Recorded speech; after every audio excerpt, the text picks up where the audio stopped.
President Trump is talking about the economy as he ramps up his 2020 reelection campaign, and voters seem to agree the economy is doing well. CBS News exit polls from last Tuesday's elections show 68% believe the economy is excellent or good. But there are concerns about how long this may last. Washington Post economics correspondent Heather Long recently looked into this with a piece called Trump's Big 2020 Problem. It explores the possibility of a recession and the impact that would have on the president's chances at re-election. Heather Long is with us now from Washington. Heather, so great to have you with us. Can you tell us, first off, what the outlook is for the economy between now and 2020? Because we know up until now, under the Trump administration, it's been growing. So what is the forecast looking forward? This is a great year for the economy. There is no doubt about that. But almost every economist outside of the White House thinks that the economy is going to slow down in 2019 and even more so in 2020. The question is just how much does it slow down? Do we go from a 3% growth economy this year to 2.5, which isn't a big drop, or do we slide all the way to 1% or even into a recession? That's really what the debate is now. So, the reality is a lot of headwinds are growing. Right. So, Heather, what are the signs then that the economy may be slowing or is already slowing? I mean, everyone points to these great job numbers and even wages are rising. So what are economists seeing?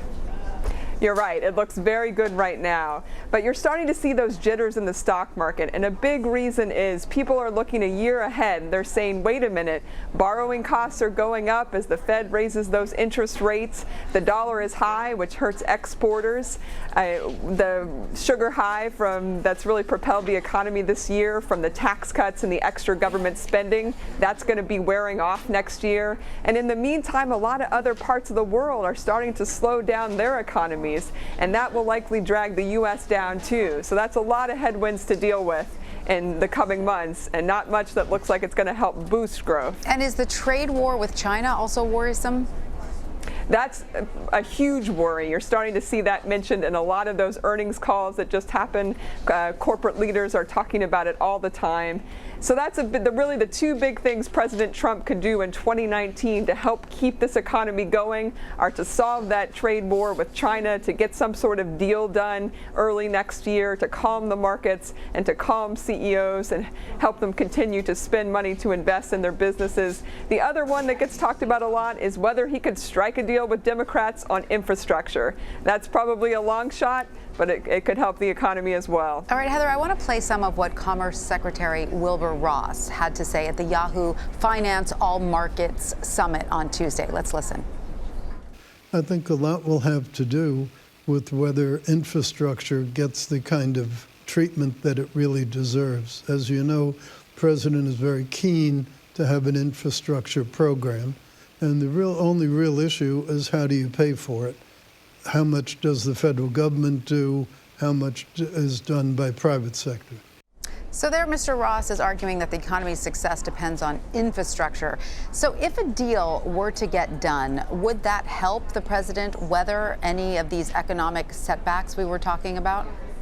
It would certainly help. That's a huge infusion of money that could go into the economy, that could help create jobs, particularly in construction and more of those blue-collar sectors, in order to help with those infrastructure expansions. But it's interesting, just hours after Secretary Ross said that, reporters on Capitol Hill asked Senate Majority Leader Mitch McConnell, hey, is this in the cards? Is this going to happen? And Senator McConnell was very clear that the Senate Republicans do not want to spend $1 trillion or even $1 billion on infrastructure.